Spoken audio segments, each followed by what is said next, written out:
देखिए, आज हम लोग class 12th board exam English paper से संबंधित बहुत ही महत्वपूर्ण टॉपिक पढ़ने जा रहे हैं सेंट्रल आइडिया, जो कि हमारे बोर्ड एग्ज़ाम में 4 मार्क के पूछे जाते हैं, अर्थात 4 अंक के पूछे जाते हैं। देखिए, क्लास 12th में हमें केवल 2 सेंट्रल आइडिया याद करना है, जिसमें से आपको एक बोर्ड एग्ज़ाम में मैच कर जाएगा, अर्थात मिल जाएगा। तो उनमें से कौन-कौन से ऐसे पोएम हैं जो हमारे बोर्ड एग्ज़ाम में आएँगे? तो पहला हो जाएगा हमारा माई मदर एट 66, जो कि इसके पहले वाले वीडियो में हमने दिया है। सेकेंड है हमारा कीपिंग क्वाइट। देखिए, केवल आप 2 सेंट्रल आइडिया याद कीजिए क्लास 12th में, 4 मार्क का कंफर्म है कि आपके बोर्ड एग्ज़ाम में मिलेगा। बात करते हैं हम कीपिंग क्वाइट की। देखिए, जो पोएम है हमारा कीपिंग क्वाइट, उसे पैब्लो नेरूडा ने लिखा है। तो देखिए, कीपिंग क्वाइट का हम सेंट्रल आइडिया देख लेते हैं। The poem Keeping Quiet has been composed by Pablo Neruda. अर्थात जैसा कि हमने पहले ही कहा कि कीपिंग क्वाइट जो पोएम है, उसके जो पोएट हैं वह पैब्लो नेरूडा है। या फिर हम ये कह सकते हैं the poem Keeping Quiet has been composed by Pablo Neruda.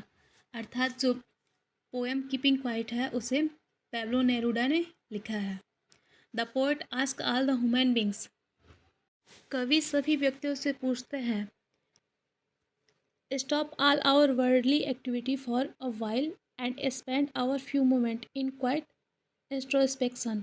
अर्थात कवि सभी व्यक्तियों से कहते हैं कि वह अपने सांसारिक गतिविधियों अर्थात सांसारिक कार्यों को कुछ समय के लिए रोक दें। It will keep us to understand our self.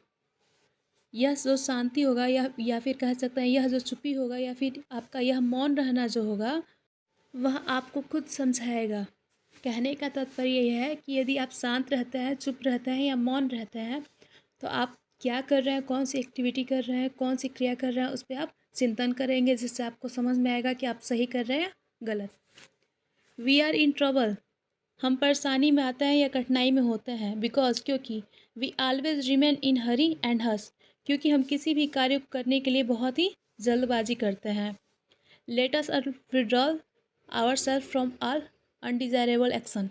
अर्थात हम इस सांसारिक गतिविधियों को कुछ समय के लिए रोक देते हैं या बंद कर देते हैं एंड रिमेन क्वाइट, और इसे छोड़ देते हैं। It will bring all together and a feeling of understanding with development. अर्थात चुप रहने का अर्थ निष्क्रियता नहीं है। कहने का तात्पर्य है कि आप यदि शांत हैं कुछ समय के लिए, तो ऐसा नहीं है कि आप कोई कार्य करने में सक्षम नहीं है या नहीं कर सकते या वह आप में क्षमता नहीं है। कहने का तात्पर्य यह है कि यदि आप कुछ समय शांत रहते हैं, तो यह पूरी दुनिया में समझ और शांति की भावना को प्रकट कर सकता है। अर्थात यदि आप खुद स्वयं समझें कि आप जो एक्टिविटी कर रहे हैं, सांसारिक क्रिया कर रहे हैं, उसके द्वारा किसी को कठिनाई तो नहीं हो रही है, और यदि आप शांत रहेंगे तो आपको यह समझ में आएगा कि आप गलत कर रहे हैं तो क्या कर रहे हैं, और यदि उसे ठीक करना है तो आप सही रूप से, पूर्ण रूप से क्या कर सकते हैं। देखिए, इस पूरे पोयम में यही समझाया गया है कि हमारे सांसारिक क्रिया के कारण अनेक प्रकार के जीव जंतुओं को नुकसान होता है, जो कि ऐसा नहीं है कि आप उसे रोक दें कुछ समय के लिए तो उन्हें लाभ नहीं होगा। उनके साथ साथ यदि आप सभी जीव जंतु पर ध्यान देते हैं, तो आपकी चारों तरफ जो आपका वातावरण होगा वह भी काफ़ी बेहतरीन होगा पहले की तुलना में। जैसे अगर बात करें हम, तो देखिए, बेवजह हम हर जगह मशीनरी चीज़ों का प्रयोग कर रहे हैं, पेस्टिसाइड का प्रयोग कर रहे हैं। जैसे कि मानव द्वारा संगीत सुनने के लिए बेवजह इतना साउंड करना, यह अनेक प्रकार के जीवों को हानि पहुंचाता है, उसके साथ ही साथ आपको हानि पहुंचाता है। अगर दूसरी तरफ हम बात करें, तो देखिए, प्लास्टिक वगैरह का जलना, कह सकते हैं कूड़ा कचरा का खुले में फेंकना, इसके अलावा भी बहुत सारी क्रियाएं हैं, जैसे कि बेवजह मोटर वाहनों का प्रयोग करना।